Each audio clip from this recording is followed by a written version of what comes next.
back, he propagated that middle path.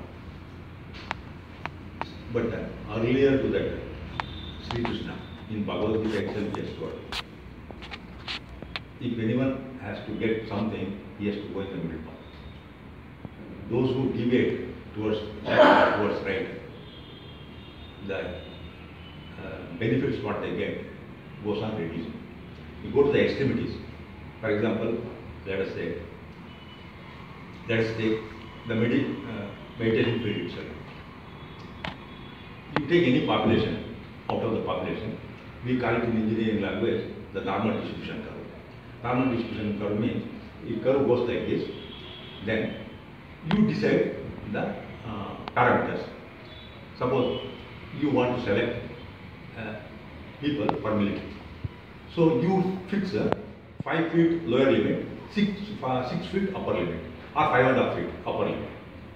So 5 feet and 5.5 feet. So now you tell me, in this curve, how many people will come in the middle, and how many come in this side, how many come. That means above 5.5, they come this side. Below 5, they come this side. I believe they will be 5%, 5 to 10%. That's all. Majority they fall in the middle. Now let us take the extremities, the extreme left, and then you can call them as beggars. And the extreme this side, you may say seekers, those who are in Himalayas, who are struggling hard, then without food, without water, all that. They are undergoing all the hardship. But that doesn't mean just because they are yogis, they are managing their sorry. He is also in the body, only human body. It has to undergo all the torture. Maybe he may be willing to withstand the torture, but he is undergoing the torture. He may think that by withstanding the torture, I am gaining something, whatever it may be, but he is tortured. Similarly, a poor fellow beggar, he is also tortured. He is also not having a shelter. He is also not having food to eat. Nothing is assured. Roti kapda makan. So, in my opinion, conditions of both are same. I don't differentiate at all. He did not go to Himalayas. He did not go. In our scriptures itself, lot of information is available to follow the middle path. Krishna has told those who sleep in excess and those who doesn't sleep, then who eats like maximum, who doesn't eat, they are extremities. They will not get anything. Those who follow the middle path will gain maximum. For example, let us take. Now, in extremities, if we again go in the material world, spiritual world, we discuss that. I'll clarify that. The extremities, what they have done, in my 30 years of spiritual life, my experience, there is no need of going to Himalayas, no need of going to Guru, nothing is required. Everything is within you. Everything is within us. Just do meditation, automatically you will receive whatever you want. It is there within us. So it is all stages in evaluation, while evolving. So that is their stage. But in next birth or next birth, do you believe in rebirth? You don't believe in rebirth? Okay. I will put a simple question.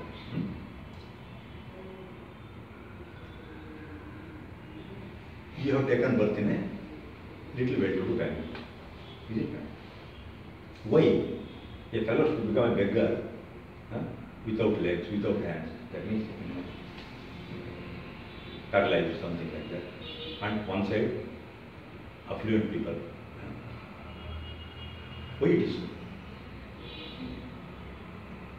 Who has given, see, what made us to come to this earth? Universal. Universal cause. Is it not? That means, will it show partiality to people? No. If it shows partiality, then it is not a universal power. It should not show any partiality.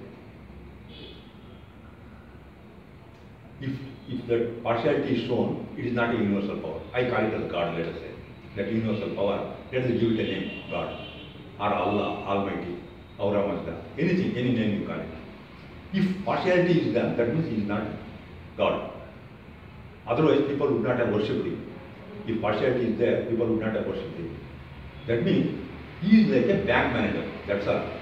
Whatever you have deposited in the bank, When you want to go to Bombay, suppose I have got 1 crore in my account, you have got 10 lakhs in your account, both of us go to bank, we ask the manager, we are going to Bombay, please give us some money. So how much you can draw? Maximum 10 lakhs you have. Maximum you can draw 10 lakhs.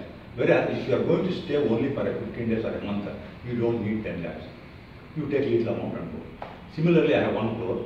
I can take more money and I can lavishly spend there. So that means what karmas we do, Newton's third law of motion, every action has got equal and opposite reaction. So what karmas we have been doing by birth, from the day we got our mind attached to us, from that day onwards we are doing karma. And according to the karma, we are taking birth on the earth. Agree? It's a fact. Otherwise, there is no chance for that fellow to become a beggar and affluent people like Ambani, Mittal and to becoming a very rich people. And again, the conditions are same. Ambani is also not getting sleep, and that beggar is also not getting sleep. Who is sleeping happily? The middle class. That's all. So that means those who are in the middle, that means nothing excess should be there. If excess is there in anything, whether left side or right side, it leads to trouble. How many cases are there?